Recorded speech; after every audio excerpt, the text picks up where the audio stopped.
What is the biggest money mistake you see families making in 2026? Money gets complicated fast when you're balancing a career, kids, bills, debt, and saving for the future. So in this video, I'm answering some of the biggest money questions I get asked as a financial advisor.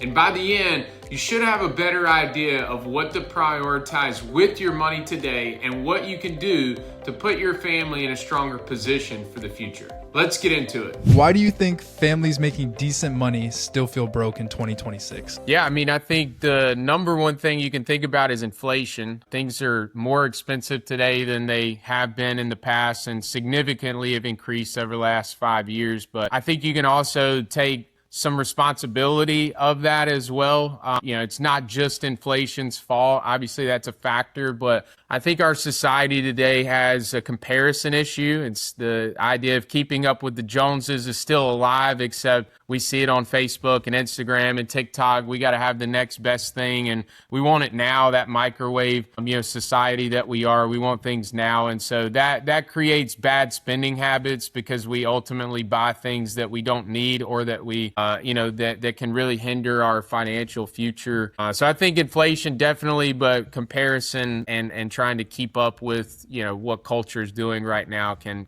ultimately affect us. How do you think that people can combat against this and help themselves not feel like they're broke? Well, I think having a game plan, you've got to have a written plan. I think that's one of the things that most people don't have today is they don't budget.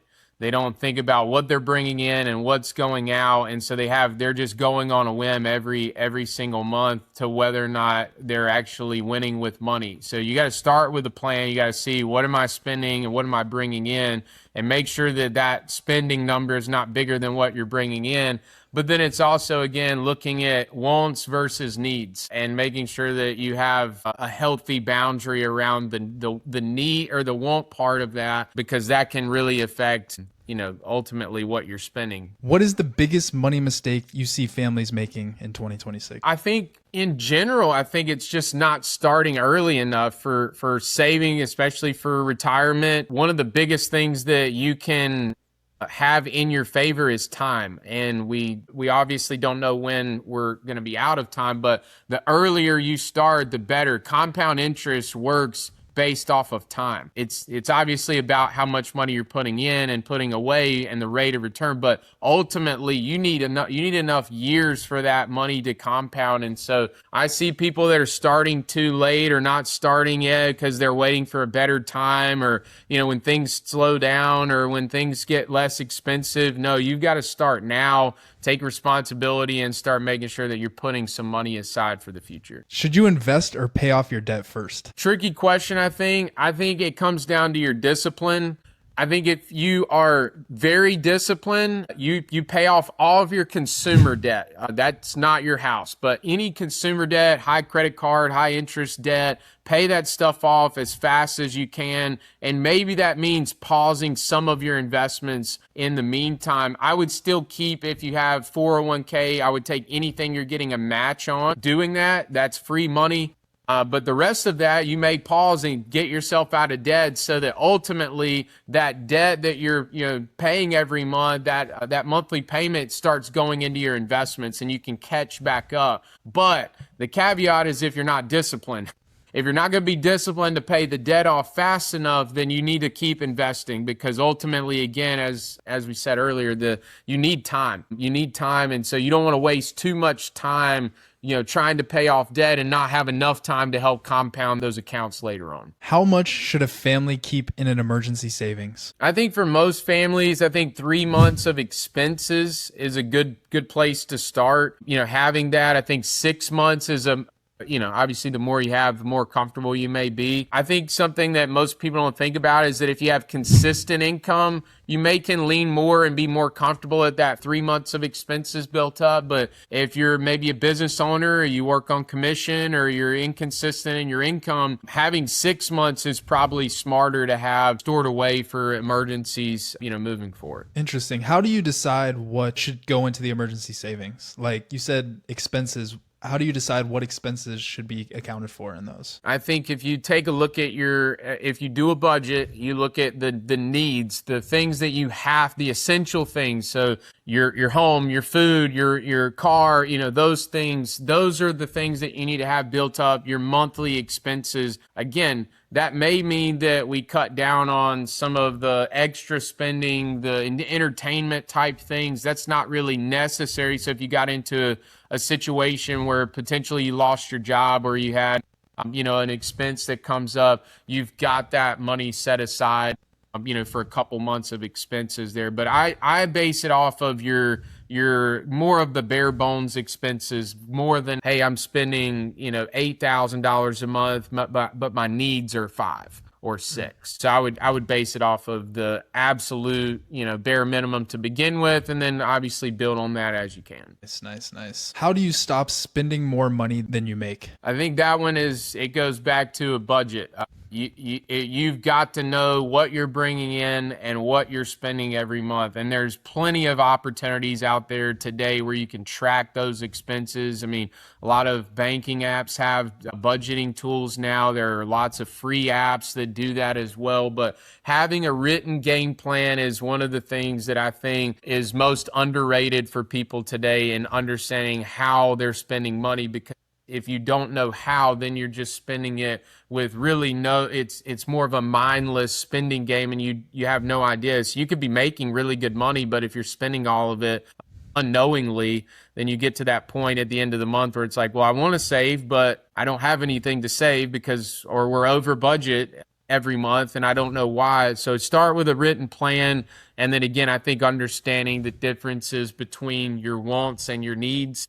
I think we can get some of those wants feel like needs and they really aren't. So I think just understanding that we don't need things right now a lot of times, that they can wait. We can save for those things that, we might put on a credit card and say, I'll pay that off later. But having a budget and a written plan is, I think, the starting point for most people. Is it okay for your partner to handle all of the money in a relationship? I think, yes, it is okay if one of your partner, one or you or the other partner has, more of an interest in managing the money. What I don't think is okay is that the other spouse that may not be helping with that is in the dark and they have no part of it at all. I think you've got to have a balance to that. I like that Dave Ramsey in his financial peace class calls, there's two people typically. You're either a free spirit, which is more of your like spender, those types of people. And then you've also got your nerd, which is more of your like, I want to budget and I want to plan. And they're the ones that are probably managing that. But one thing that we see a lot of times is that one person is managing all the finances, that person dies, and the other spouse, whether that be the husband or the wife, has no understanding of their financial situation. It is a nightmare to do that. So yes, I think it's okay to have one person that maybe manages it overall, but you need to have the other spouse involved in conversations in hey, here's our goals, here's where we're at.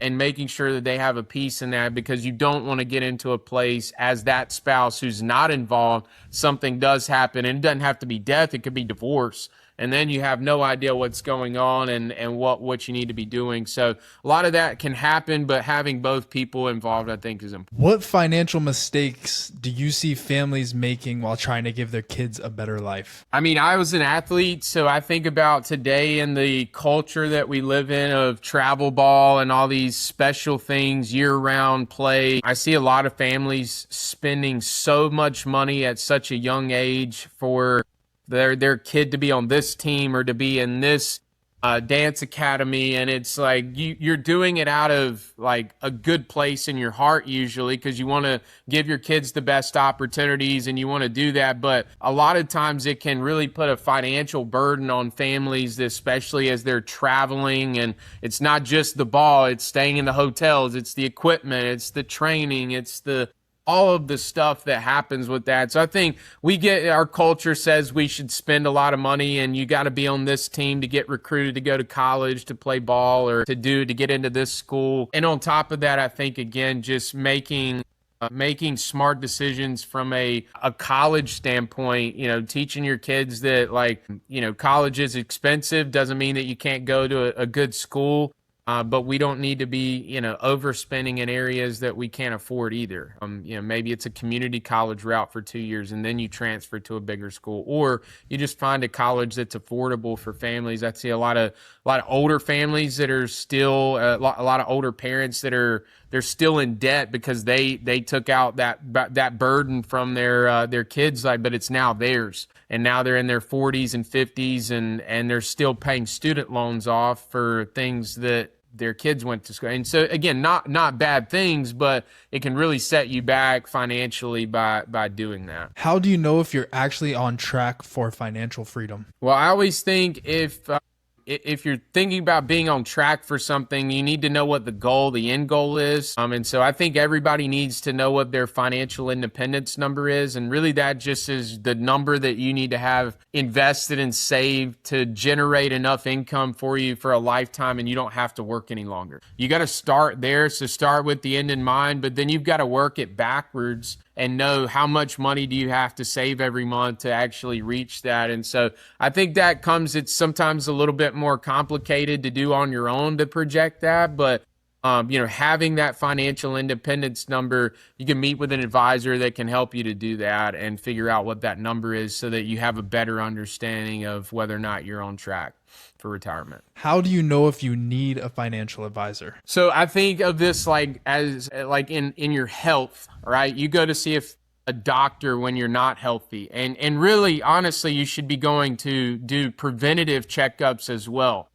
So as you age, you should be going once a year to see your doctor, whether you're hurting, you're not healthy. You should be going for a annual physical and a checkup. And then as you get older, you're going to start to probably go a little bit more because things start to get more complicated as we get older. Think of financial advising like a financial doctor, right? In your early years, you need to get somebody that can help you manage and make sure you're making good decisions so that you can stay healthy long term. And then ultimately, as you get into retirement and get close to retirement, you need that strategy changes. So you need to have somebody that's helping you to make sure that you're protecting some of the assets that you've built in your earlier years. And then once you're in retirement, that strategy changes again. So I think you could make the case that anybody could really use a financial advisor, similar to everybody needs a doctor and how they deal with their health. This is their financial health they need. So we're financial doctors as financial advisors too. If there's one thing I hope you take away from this video, it's that you don't have to have every part of your finances figured out all at once.